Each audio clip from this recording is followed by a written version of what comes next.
शादी को सिर्फ 3 महीने हुए थे, मगर जिंदगी जैसे सालों की कैद बन गई थी। पति जो कभी उसका सहारा था, अब उससे भी दूर हो चुका था। नमस्कार दोस्तों, मैं शीतल फिर से आपका स्वागत करती हूँ। एक नई कहानी में रात के 2:30 थे। दीवार पर टंगी पुरानी घड़ी की टिक टिक पूरे घर में गूंज रही थी। मधुरिमा थकान से चूर अपनी सास शकुंतला देवी के पैरों पर हल्के हल्के तेल मल रही थी। उसकी आंखें नींद से बोझिल थीं, उंगलियां जवाब दे रही थीं, लेकिन शकुंतला जी की शिकायतें खत्म होने का नाम नहीं ले रही थीं। मधुरिमा, ये क्या? तू तो बस ऊपरी ऊपरी मालिश कर रही है। जरा जोर से दबा, मेरे घुटनों का दर्द कम नहीं हो रहा। मधुरिमा ने धीरे से कहा, माँ जी, मैं सचमुच बहुत थक गई हूँ। रात बहुत हो गई है, क्या मैं अब सो जाऊं? शकुंतला जी ने तीखी नजरों से उसे देखा और बोली, अरे मेरा बेटा तो दिन भर फैक्ट्री में काम करता है, उसे तो नींद की जरूरत है। तू तो सारा दिन घर में आराम करती है, फिर ये थकान कैसी? मैंने अपने बेटे को कितने लाड प्यार से पाला है, उसे तुझ जैसी बहू को सौंप दिया और तू मेरी थोड़ी सी सेवा भी नहीं कर सकती। मधुरिमा की आंखें नम हो गईं, लेकिन उसने होंठ सख्त किए और चुपचाप मालिश करती रही। शादी को महज 3 महीने हुए थे, पर ये 3 महीने एक अनंत काल जैसे लग रहे थे। उसका पति नील एक मेहनती फैक्ट्री मैनेजर था, जो सुबह जल्दी निकल जाता और देर रात थक कर लौटता। मधुरिमा को उसके साथ 2 पल अकेले बिताने का मौका नहीं मिलता था। शकुंतला जी हर रात कोई न कोई बहाना बना लेती, कभी कमर दर्द, कभी सिर चकराना, और मधुरिमा को देर तक अपने पास बिठाए रखती थीं। जब आखिरकार शकुंतला जी को नींद आ गई, मधुरिमा धीरे से उनके कमरे से निकली। अपने कमरे में पहुंची तो नील गहरी नींद में था। उसकी सांसें नियमित थीं। उसे देखकर मधुरिमा के मन में एक कसक उठी। शादी के बाद भी मैं कितनी अकेली हूँ, उसने सोचा। वह बिस्तर पर लेट गई। थकान ने उसे नींद तो सुला दिया, पर मन में एक खालीपन रह गया। सुबह फिर वही रूटीन। मधुरिमा ने रसोई में चाय बनाई, पराठे तले और घर की साफ सफाई में जुट गई। शकुंतला जी की छोटी छोटी टिप्पणियां उसे चुभ रही थीं। ये चाय में इलायची का स्वाद नहीं है, पर्दे ठीक से धुले नहीं।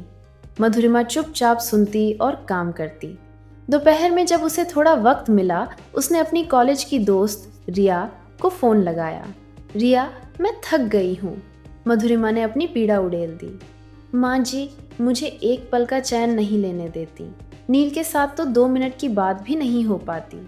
हर रात वो मुझे अपने पास बुला लेती हैं, कोई ना कोई बहाना बनाकर। मुझे लगता है मैं इस घर में बस एक नौकरानी हूँ। रिया ने उसे तसल्ली दी। मधु, तुझे नील से खुलकर बात करनी चाहिए। उसे बताना होगा कि तू क्या महसूस कर रही है, और अगर माँ जी की तबीयत इतनी खराब रहती है तो क्या डॉक्टर को नहीं दिखाना चाहिए? मधुरिमा ने आह भरी। मैंने कई बार नील से कहा कि माँ जी को डॉक्टर के पास ले चले, पर वो हर बार कहती हैं, सुबह ठीक हो जाऊंगी, डॉक्टर की क्या ज़रूरत। और रात होते ही फिर वही दर्द शुरू। बात करते करते मधुरिमा को नहीं पता था कि शकुंतला जी दरवाजे के पीछे खड़ी सब सुन रही थीं।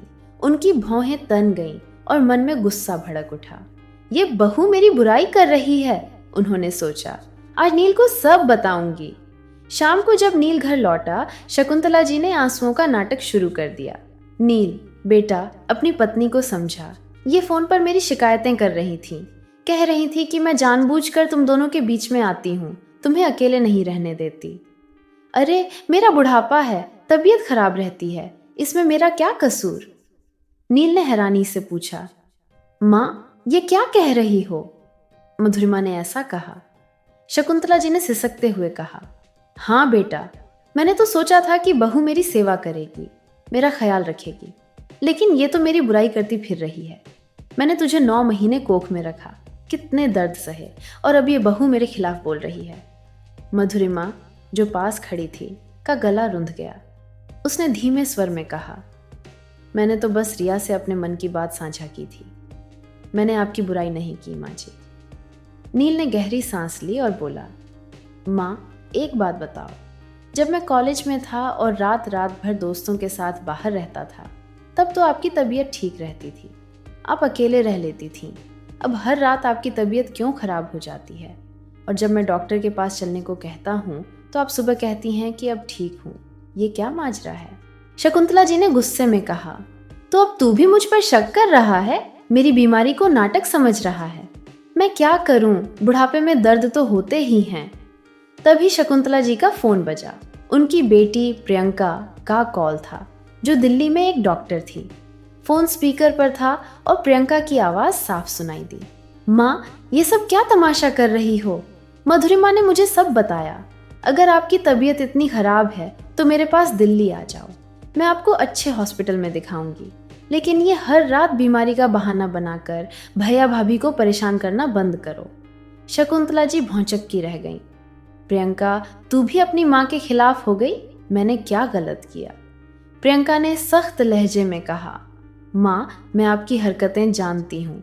जब मौसी की बहू आई थी, आप उन्हें फोन पर सलाह देती थीं कि बहू को कंट्रोल में रखने के लिए रात को बीमारी का नाटक करो, उन्हें अकेले समय न देने दो। मौसी ने तो आपको डांट दिया था, लेकिन आप अब यही खेल अपने घर में खेल रही हो। मैं आपकी बेटी हूँ, आपकी देखभाल कर सकती हूँ।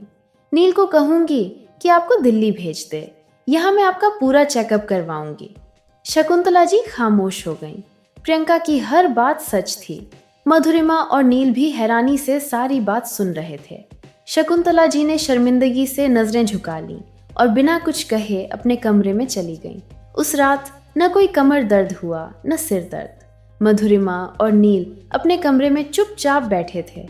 नील ने मधुरिमा का हाथ थामकर कहा, मुझे माफ कर दे मधु, मैं तुम्हारी तकलीफ समझ नहीं पाया। अब से मैं तुम्हारे साथ हूँ। माँ को अगर सचमुच तकलीफ होगी तो हम डॉक्टर के पास जाएंगे, लेकिन तुम्हें अब इस तरह अकेले नहीं छोड़ूंगा। मधुरिमा की आंखें फिर नम हो गईं, पर इस बार खुशी से। उस रात उसे पहली बार लगा कि उसकी अनसुनी आवाज को कोई सुन रहा है।